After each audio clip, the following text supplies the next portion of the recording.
Last week, the Supreme Court ruled that US President Donald Trump had exceeded his constitutional authority by using the international emergency economic powers of 1977 to impose sweeping global tariffs. You'll remember that, Liberation Day. Do you remember that, with his chart and going through that and who he was going to charge what? Trump, however, responded by announcing an immediate increase in the global tariff rate to 10% and then brought it up to 15% the next day, which is the maximum he can do under this rule. To discuss this, Laura Chappell, who's an Associate Director for International Policy at the Institute for Public Policy, specialising in geopolitics and international finance. Gosh, that's a mouthful. Hello, Laura. Nice to meet you. Thank you very much indeed for joining me. I was just explaining there about the chaos that this has set around the world, to all supply chains, to all countries. It can't be underestimated, can it? No, it can't. And we've seen, since Trump's come in and imposed his first set of tariffs, countries and companies performing a dance.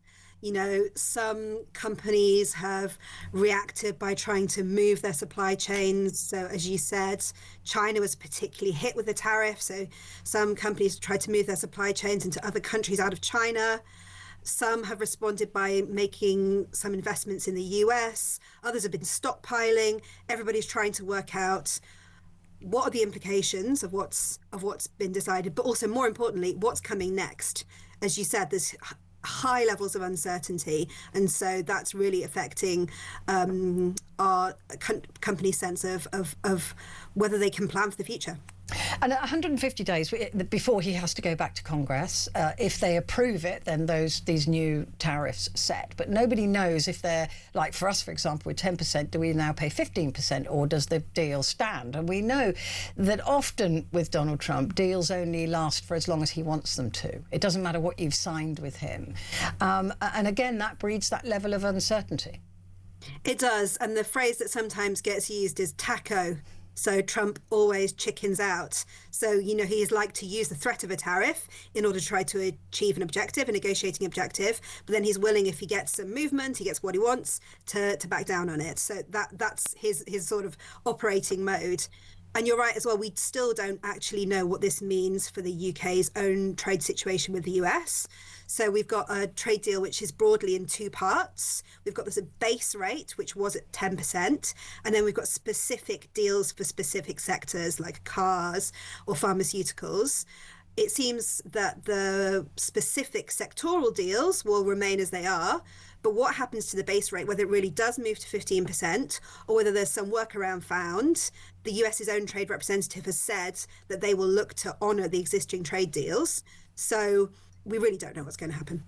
The other thing is that around the world, many people have been, I'm trying to be polite here, frustrated by Donald Trump using tariffs, not because of trade imbalance or not because he feels it's some fact, but for other political reasons. Like, for example, if Europeans didn't agree to him having Greenland, we were going to suddenly pay much more in tariffs. It's something that we've never seen before. This using trade as a massive stick to beat countries with when it has nothing to do with trade. Absolutely. And Greenland's a great example. There's also been instances where he's not even tried to change a country's behaviour, but has made a political point. So, for example, Brazil saw its tariffs increased because the current president, Lula, was pursuing a court case against the former president, Bolsonaro, who's an ally of Trump's. So tariffs have been used for a really wide range of not just trade, as you say, but geopolitical and even just political objectives.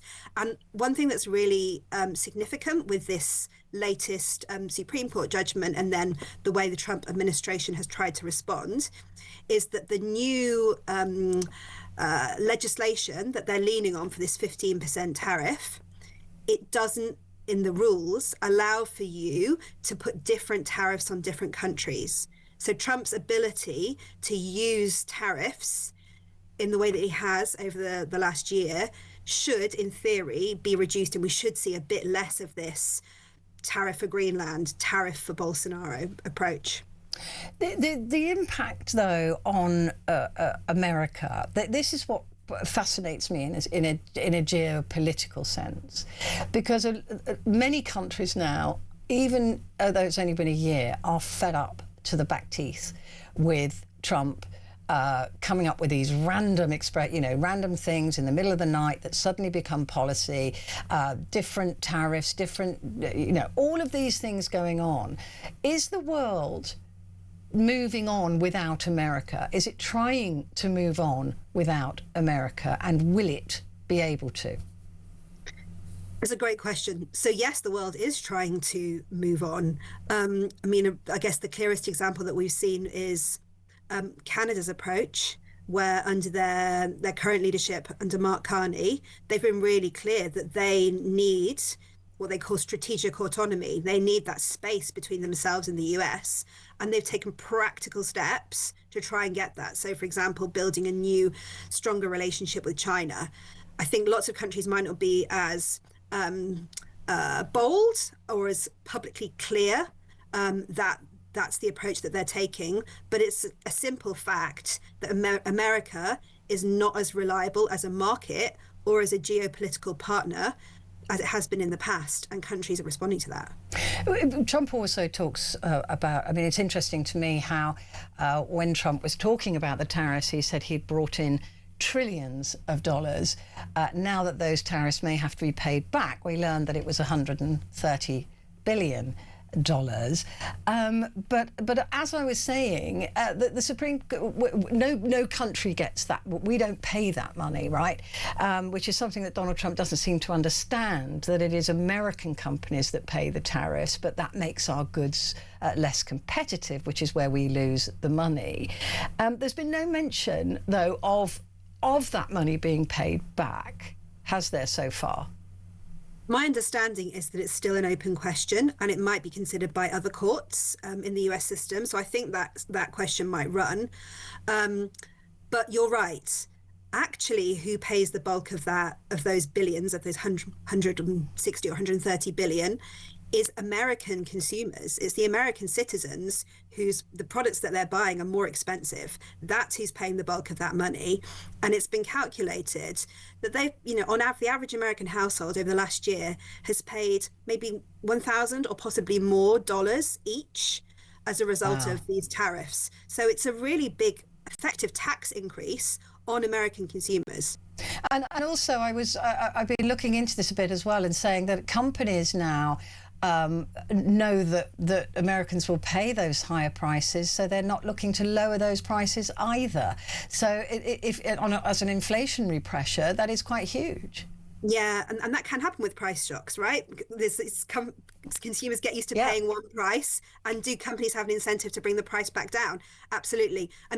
Inflation isn't really high in the US. I think it's about just over 2.5% at the moment, but it has bounced up. And this tariff picture must be part of that story. When we look to the future, because it may come as a shock to Donald Trump, but he's not going to live forever, right? And there may well be a shock to the parliamentary system, though, or the political system there in the midterms, and Donald Trump could lose a lot of power. And indeed, the Republicans are not going to be in office forever, right? How long will America take to recover from this in terms of global economic attitude and trust? I think it will really depend on what happens next. So even with these tariffs, I think it's unclear what's going to happen next. So I think there's one school of thought that says the Trump administration will work really hard to find other workarounds. So they'll have the 15% base rate, but they'll try and find other ways to bring tariffs back as a tool to, get what they want from countries on things like Greenland. So there's some people think that's going to happen.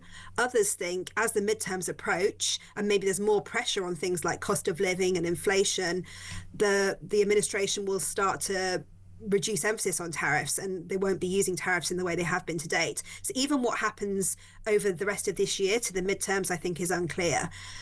But I think there was a sense after Trump's first administration that that was a really unique episode in American political history, and that when Biden was elected, it was almost a return to business as usual.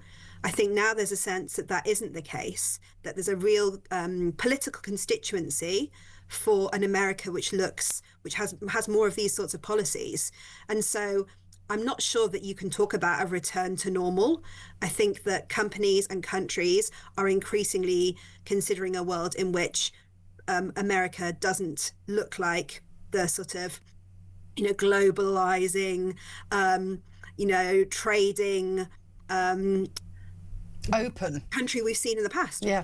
I mean, in other words, we can't trust the American electorate not to vote in another Donald Trump, is what you're saying, in politer terms.